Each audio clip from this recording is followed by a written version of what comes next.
archaeologist. I work for Tribal Historic Preservation Office as Section 106 coordinator. You began this camp in April 1st? The camp was established April 1st, 2016. It happened fast. We were working in the Tribal Historic Preservation Office on DAPO backgrounds, and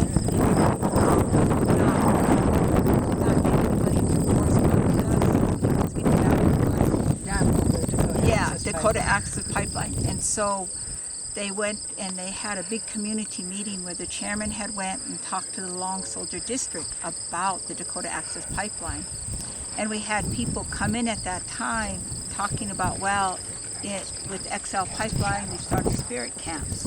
Is there land available? I listened to everybody talk, and at the end, when the meeting was ended, I got up and said, I have land. And I said, I am the closest landowner to this proposed pipeline. And they said, where at? And I said, on the Cannibal River. And they said, when can you show us? I said, well, when do you want to go? They said, tomorrow. So I brought them down here. I showed them this spot. And they said, whoa, okay. When do you want to start the camp? I said, I'm not sure. I never did anything like this. And they said, okay, how about April 1st? I said, in 5 days? They said, yes. So my granddaughter likes to ride horses. So as we were having the visit with the Army Corps of Engineers to talk about Dakota Access, my granddaughter wanted to participate in a horse ride. She rides horses. So I was following the horses, and my granddaughter, and they called me and said, LaDonna, they're putting up teepees on your land. I said, oh, they are? So I got out here and teepees were up. People are saying, we're committed, we're moving in. They said prayers, they offered water to the ground, and it begun. And I thought at the end of that day, oh my God, how am I going to feed people? So I went home and I told my husband, I said, I am making a commitment that my salary will go to this camp. And he was like, okay, my husband's retired. We don't have a lot of expenses anymore. So we said, okay. So I stopped buying food. And it was just like an explosion of people coming to help. People started bringing in supplies. People started helping us. One of the things that I am proud to say that we are not sponsored by the Standing Rock Sioux Tribe. We are autonomy. We provide our own bathrooms, everything here for the campers.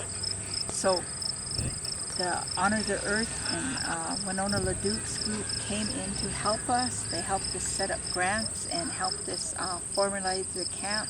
They've been helping us with training. How do you set up and organize to feed all these people? How do you develop community action? And I don't know where we'd be without Honor the Earth at this point. You said at the beginning, even if you're the only woman standing against the Dakota Access Pipeline, that's what you would do. Yes, I did. And yes, I mean it.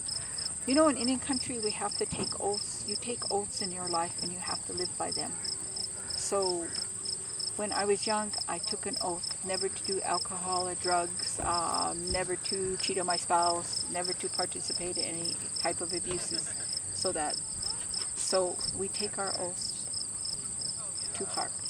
And so I made an oath to stand against Dakota Access.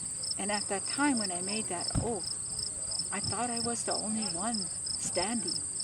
I thought I would be the only one. And it's really hard sometimes because I was really frightened. I was like, what are you doing? You can't do this. And I kept on saying, well, I have to stand. I have no choice. And look what happened. Look what happened. I'm just in awe of every minute of what's happening on the ground. But I do know that according to our prophecies and our way of life, we must stop the pipelines because they are destroying the water. Without water, no one can live. It's not an Indian issue, it's a people issue. We are actually speaking on September 3rd. We're actually speaking on September 3rd, the weekend of Labor Day. And this is a very important anniversary. I didn't even know it was Labor Day. This is September 3rd, 153 years ago. 52 years ago, the Whitestone Massacre happened, which the people in this community, the Cannonball community, are from descendants of that massacre. We are the survivors of that massacre. One of the things that, we always say is this massacre happened, America forgot they killed us, and we have just spending this time trying to figure out how to survive. So we were the wrong Indians that they killed at that time. The Dakota Wars were happening in 1863.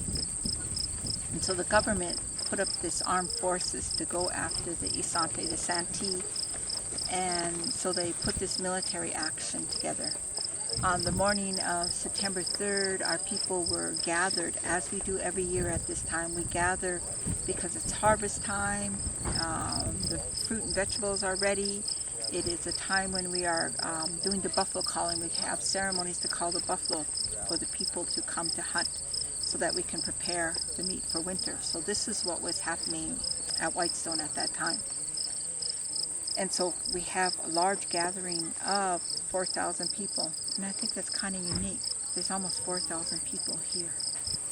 And so we had all of these communities coming in together to go into this trade.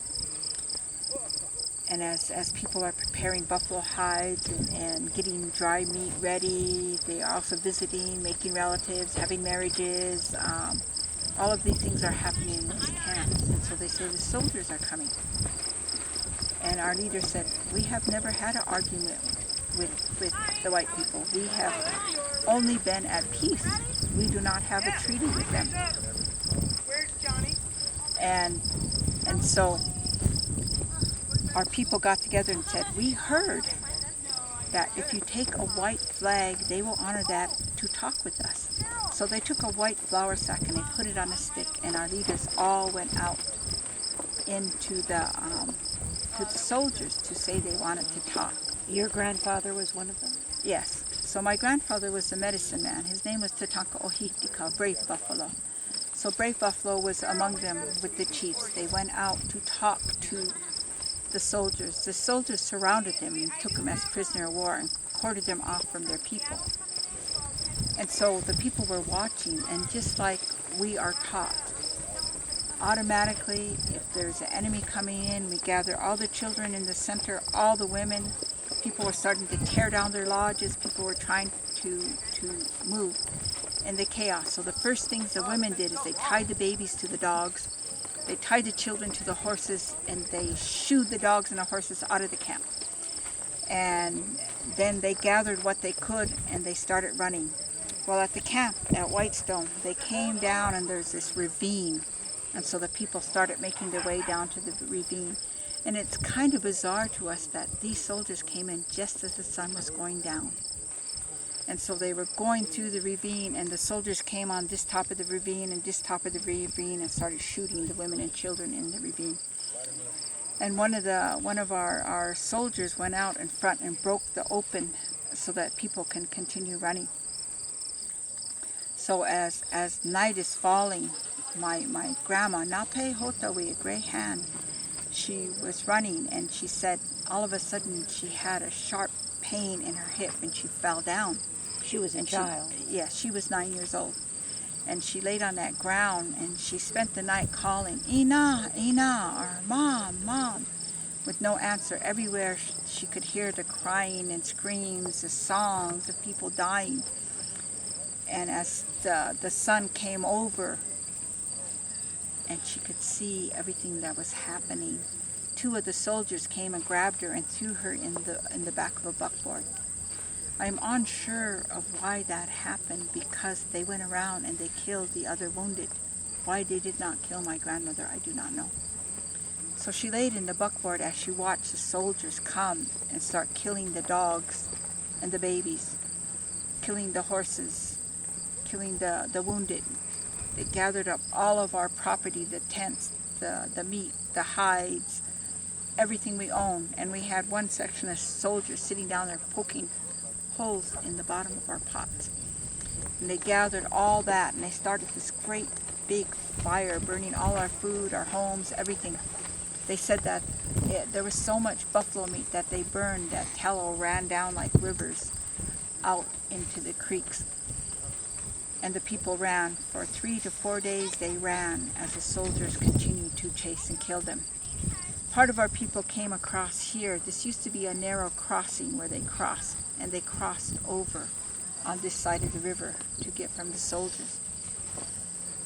And one of the things that we always say at this massacre is they forgot they killed us, and we weren't even the right Indians.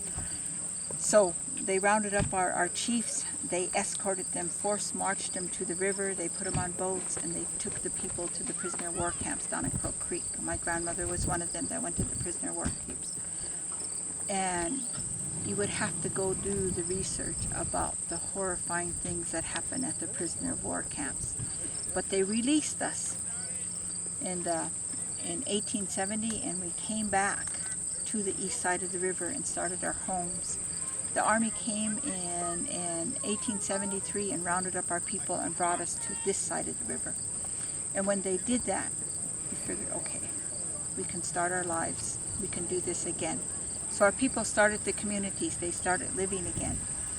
And my grandma told me that in the 1940s we were self-sufficient. We planted our own gardens. We owned our own cattle. Everybody in every community, we owned our own homes. And then in 1948, the government made the Pick-Sloan Act, which is the Army Corps. And the Army Corps decided to build a dam above us and build a dam below us. So Oahe Dam is below us, Sakakawea Dam is above us. And they designated us as a reservoir. And so they came and they moved our people out of their homes. They took our homes, they moved them up into the communities and put in these low-income housing. And You lost millions of acres. yes, in the we reservation. lost whole communities. Whole communities had to move. And so I think with the people, and you know, somebody said, well, did your grandparents go? No, I went through this. I lived here. I remember the trees in the forest. I remember coming down and collecting water to drink from this river. We would come down and haul water up to the house. We drank this water. We lived with this water. We had huge gardens here. This is me. This is not something long time ago. This is me who lived through this. And so they came and they flooded us. They took all our trees, all our forests went when they flooded us. They took all of our medicines, our plants, the things that we survive in.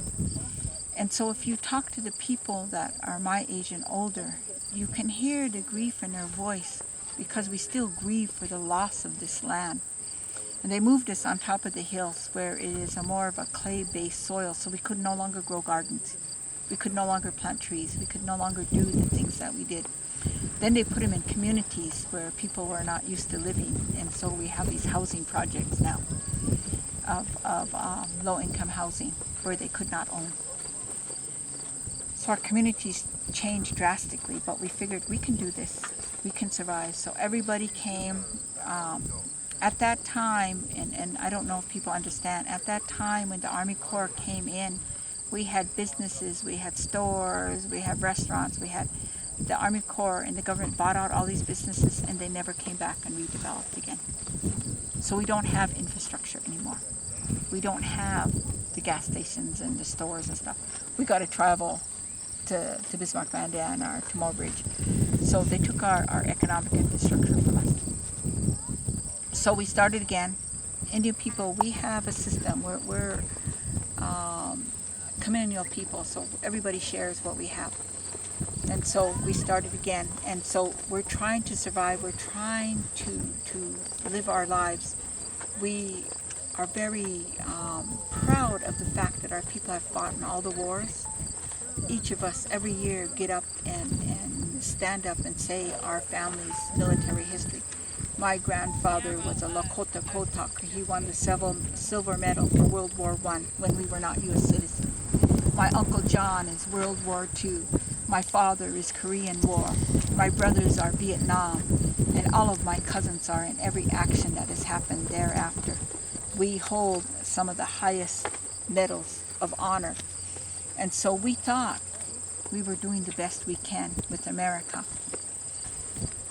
And so when they told us that they were putting this pipeline in, but refusing to acknowledge us, if you look at the Dakota Access maps, they don't even acknowledge our nation.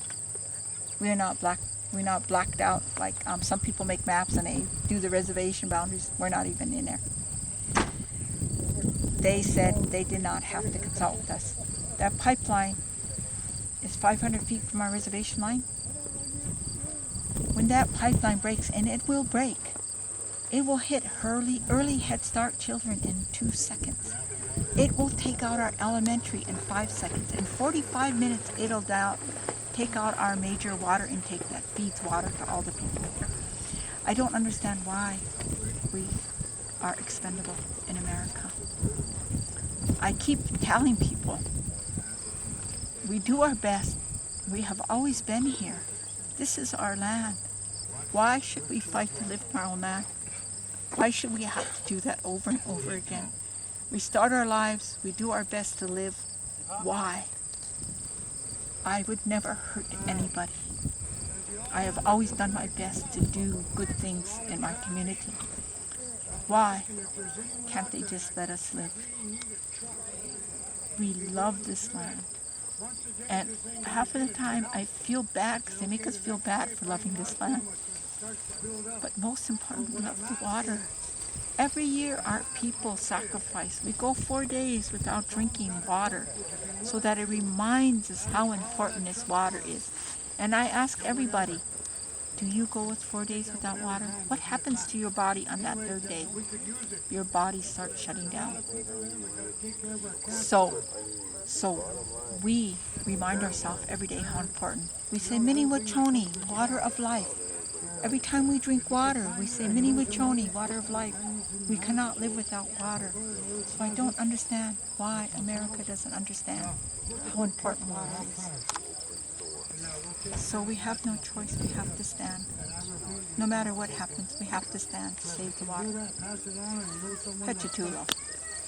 Thank you.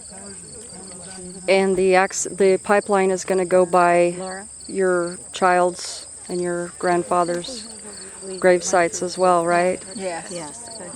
I want to make sure that people know that. So one of the things that I also tell people is I have a personal investment in this. Okay, here, I need to say that. One moment. And what's that noise? Is that... Crickets. No, I hear a loudspeaker, but I guess it's not too bad. What's the loudspeaker you have? Him over there. Off in the distance somewhere. It could be It's just from a the little big bit camp. of... Yeah, it might be a little audio bleed, but I don't think it's bad. So I have a personal interest in this. When they first told me that they were putting this pipeline in, and it's really nice, stand up for the water, but I'm personal here, which is my son is buried on top of this land, my son's grave, and I keep on saying, who would put a pipeline next to my son's grave? I can't allow it. My father is buried there, my aunts, my cousins, all of my family is buried there. Who would put a pipeline next to your graveyard? I don't know about anybody else who's a mother who lost a child, but I cannot allow it. I will not allow it. Are they allowed to do that? I don't think they're allowed to do any of this right now. Dakota Access is illegally putting a pipeline in. How did your son die? My son had a heart attack at 32 years old. My grandsons are here in the camp. My daughter raises his children. So there are now 4 main camps that started right here at Sacred Stone. So Sacred Stone started April 1st. We have been here. And when we put out a call for help, oh my God, this is so amazing. So what happened was we needed more places for people to camp. So they just started spreading out, moving into these areas. One of the things that I was talking to people, because everybody says, we're here, we have to go home, but we'll be back. Why are you coming back? Because there's something healing going on here. There's healing from the ground coming up. So this is way bigger than just stopping this pipeline. It's about healing a nation. So we ended up with all of these people finding places to camp around the river. So we have Sacred Stone, we have the Rosebud Camp, we had the Red Warrior Camp, and we have the Osheti Shakoan Camp, which is a large camp. And I don't understand how people automatically did this, because they are doing a tribal structure. They are coming together as we did always. But what's really amazing that's happening here is our people understand this, but all of the tribes are here. We have tribes from everywhere. And what is kind of overwhelming is we have the enemy tribes. The Crow came in. The Pawnee are here. These we have fought hundreds of years ago, and they are here standing with us. There is something amazing happening here. And the idea of the sacred stone, can you explain how these stones, round stones, got made? So as a child, when the river was in its natural state, the Cannonball River hit the Missouri River, and there was a, if you know about our river, they have a fast undertow and an overtow in the Missouri. And so when the Cannonball River hit, it created this whirlwind at the top of the mouth of the Cannonball. And that whirlwind created these round sandstones. And so the whole area was littered with these huge, some are huge, some are small, sandstones. And so our traditional name of this place is a place that makes the sacred stones. And so that's what we named the camp over. So the river is called the place that makes the sacred stone river, and the community is called the place where the sacred stones are made. So these are our traditional names. And what happened? The river got diverted? So when the Army Corps started flooding us, what they did is they dredged the mouth of the river and changed that natural flow. And were those smooth stones made anymore? No, after the Army Corps dredged, the sacred stones are no longer made. Thanks. Thank you. Okay, that's really You mentioned they were named by Lewis and Clark.